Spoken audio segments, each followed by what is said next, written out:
hari ini hadir di PT Smart yang merupakan bagian dari Sinarmas Group. Di sini kami bertemu dengan manajemen dari PT Smart, memastikan dan melihat bahwa program pemerintah, yaitu program minyak goreng sawit berbasis curah untuk konsumen dan juga industri atau usaha kecil dan mikro, itu bisa berjalan dengan baik. Sebagai informasi, per pagi ini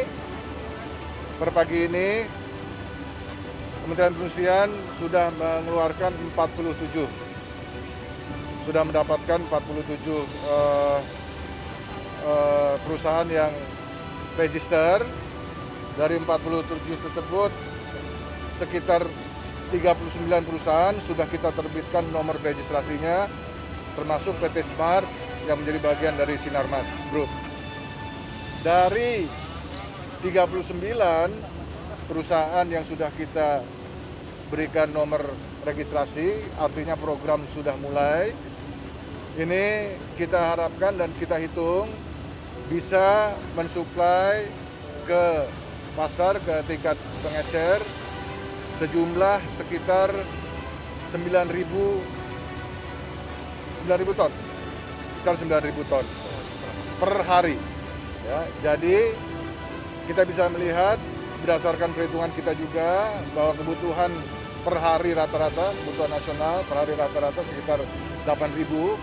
Jadi insya Allah dari 39 ini kita bisa memenuhi kebutuhan nasional, walaupun juga nanti Lebaran atau Ramadan ke Lebaran biasanya ada peningkatan kebutuhan sekitar 11.000, 12.000, dan itu terus-menerus akan kami cari.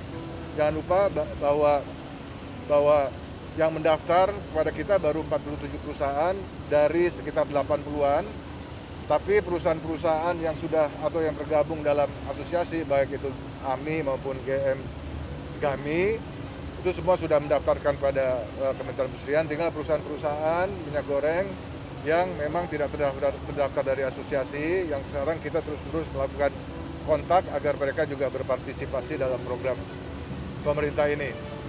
Nah, untuk pemetaan pembagian wilayah juga kami susun, kami rumuskan, termasuk penetapan dari kuantitas ya per hari, dan juga di mana daerah-daerah atau wilayah yang menjadi tanggung jawab distribusinya, sehingga kita berharap bahwa dalam waktu yang sesingkat-singkatnya ini daerah-daerah sudah mulai terisi dengan minyak goreng berbasis curah.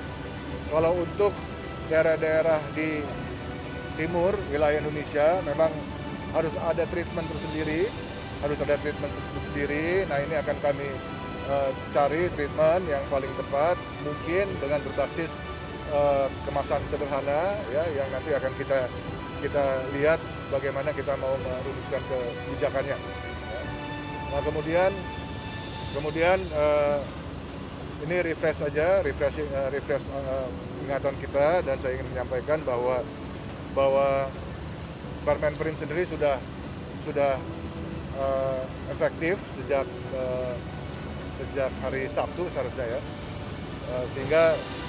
sehingga program sudah jalan seperti yang kita lihat dalam 2 hari terakhir ini, dan semua bisnis prosesnya mulai dari registrasi sampai penunjukan atau penetapan alokasi dan wilayah kerjanya, sampai pemantauannya, pengawasannya dan seterusnya, itu kita menggunakan digital ya, sehingga good governance bisa kita pertanggungjawabkan. Tidak ada proses atau mekanisme face to face, tidak ada, semuanya melalui digital. Dan kita berharap juga dengan menggunakan digital ini prosesnya bisa lebih sederhana dan bisa lebih cepat.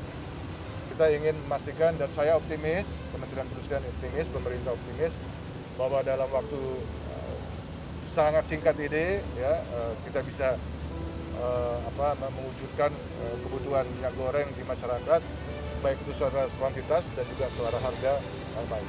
sanksinya bisa sampai pencabutan usaha apa kalau kuotanya mereka dari Sudah diatur dalam Kemenperin. Permenperinnya sudah diatur. Tadinya kan di bawah Kemendak ini Pak, lalu diambil oleh Kemenperin. Ini nanti sinerginya seperti apa, Ini Pak? bukan di bawah Kemendak, bukan diambil oleh Kemenperin. Ini upaya integral, upaya komprehensif, upaya bersama di dalam pemerintah. Ya, pemerintah pusat. Jadi ini bukan masalah Kemendak, bukan masalah Kemenperin, bukan Kemenperin. Tapi ini upaya-upaya yang dilakukan oleh pemerintah.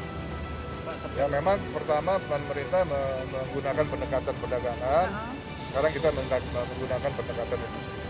Pak, terkait distribusinya seperti apa sih Pak? Kan kalau kan dalam Permenperin sendiri itu kita sudah mengatur bagi perusahaan-perusahaan yang meregister atau mendaftarkan itu juga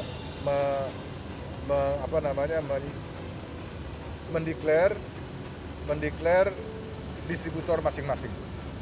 Ya, distributor masing-masing. Misalnya sekarang di PT Smart ini kita bisa lihat nih salah satu distributornya adalah MKS. MKS ini distributor yang memang sudah bekerja sama lama dengan PT Smart dan itu yang kita catat. Jadi baik itu D1, distributor 1, distributor 2 sampai kemudian nanti ke pengecernya itu didaftarkan di dalam SIINAS. Didaftarkan dalam SIINAS, jadi kita betul-betul bisa ngecek, bisa memonitor pergerakan dari minyak sawit tersebut. Bahkan kita mendaftarkan mundur itu artinya dari mana perusahaan-perusahaan minyak goreng sawit ini mendapatkan feedstock atau bahan baku. Ya, jadi ini kita betul-betul kita monitor dan itu semua secara transparan dalam SIINAS, artinya digital. evaluasi terdekat kapan Pak untuk penyaluran dan sebagainya? Evaluasi sudah harus dilakukan tiap hari dan tim pengawas itu dipimpin oleh saya sendiri, nanti akan dibantu oleh beberapa pejabat dari beberapa kementerian, misalnya dari Kemenko Perekonomian, pejabat dari Kemendagri, pejabat dari Kemendak, dari kepolisian yang mungkin diwakili oleh Satgas Pangan, dan Kementerian Keuangan tentu, karena BPDPKS dan dari BPDPKS sendiri dan lain sebagainya yang nanti akan menjadi bagian dari tim pengawas.